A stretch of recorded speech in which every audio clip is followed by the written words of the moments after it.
Let's now go ahead and solve a first order differential equation with a Laplace transform using the pole method that we talked about in the prior presentation. Before we start, make sure the first order differential equation in the standardized form. We're going to be transforming the differential equation into Laplace transform, and then we're going to solve for a solution using the pole method. And here is an example. Make sure standardized form tau dy dx plus y, the coefficient in front of y is 1, equal to your forcing function. Laplace transform of your derivatives. Laplace of y prime is equal to s times y sub s, or ys minus the initial condition. Laplace of y double prime is equal to s squared ys minus s times y0 minus y prime 0. Laplace of common functions in the poles. Unit step function translates to f sub s, 1 over s. Pole, equivalent pole at s equal to 0. The table as a reference. Make sure you have this table in some format that you can use it as a reference. Here is an example 1. We are transforming the differential equation into the standard form first. The differential equation is 6dy sub dt plus 2y equal to 3 cosine 10t minus 5. Initial condition y sub 0 is equal to 2. Transform the differential equation into standardized form by dividing both sides by 2. Therefore, our standardized form is 3y dot plus y equal to 1.5 cosine 10t minus 5 divided by 2, or actually 2.5. Initial condition is 2.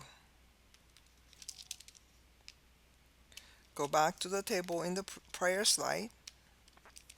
Look up how to Laplace transform y dot, cosine 10t, and the number 2.5.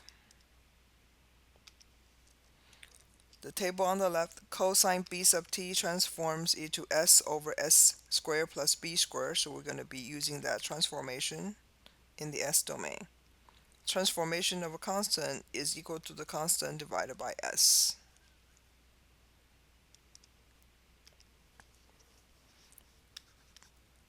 Transformation of y dot goes to sy minus the initial condition. So we're going to have 3 times parentheses s times y minus y dot. Remember, the y is now the capital Y after the transform, plus capital Y is equal to 1.5.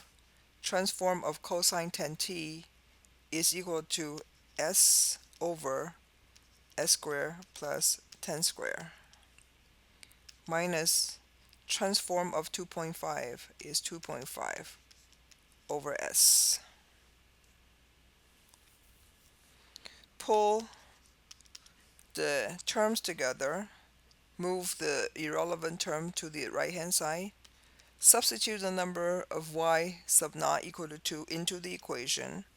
Simplify the math. We will have 3s plus 1 capital Y is equal to 1.5 times s over s squared plus 10 squared minus 2.5 over s plus 6. 6 is the multiple of 3 times in the initial condition 2. The minus sign get moved over to the right hand side. It becomes a positive sign. Let's now go ahead and solve for y sub s. Dividing 3s plus 1 through this entire equation, you're going to get 1.5s, s squared plus 10 squared, 3s plus 1 in the denominator, minus 2.5 in the numerator, s times 3s plus 1 in the denominator, plus 6 in the numerator, 3s plus 1 in the denominator. I'm going to copy this into my next blank slide. So repeat, y sub s is going to equal to numerator, the first fraction, 1.5 times s divided by s plus, actually 3s plus 1, s squared plus 10 squared. Second term, 2.5 in the numerator, 3s plus 1, s squared, actually single s in the denominator. So denominator repeat, s multiplied by 3s plus 1 plus the number 6 divided by 3s plus 1. Make sure my prior slide, yeah, confirmed. So we're okay. Actually, we're not okay. This is a minus sign, so it's a minus 2.5. Okay. Let's now go ahead and look for the common denominators. Again, since we're using the pole method, we only care about the denominator, so we don't care what is happening in the numerator. So the numerator will be a whole bunch of constants or terms, whatever that is happening. We don't really care. But we can tell from this relationship, the common denominator will be 3s plus 1 multiplied by s squared plus 10 squared multiplied by s. To find the poles, let's go ahead and set the denominator equal to 0. 3s plus 1 multiplied by s squared plus 10 squared multiplied by s is equal to 0. We have poles at s equal to minus 1/3, s equal to plus or minus 10i, and s equal to 0. The function in the time domain corresponding to s equal to minus 1/3, if you go ahead and check the table, is going to equal to a constant, a, an arbitrary constant, multiplied by the exponential function minus t over 3. The time function corresponding to plus or minus 10i are the sinusoidal functions. Those will be arbitrary constants b cosine 10t plus c sine 10t.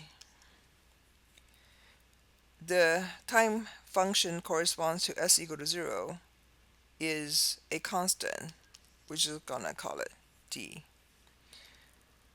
We use superposition. So the solution of your differential equation then is a exponential function minus t over 3 plus b cosine 10t plus c sine t plus a constant d. So if we were to look at the behavior of the solution to the differential equation, you can see that it will be a combination of an exponential decaying function, as I'm drawing here, plus the combination of a constant magnitude sinusoidal function plus some kind of constant either on the positive or the negative axis. And then from these behaviors you can further investigate what is the resonance frequency, if there's any instability, and so forth and so on. And this is something that we'll talk about in next lectures.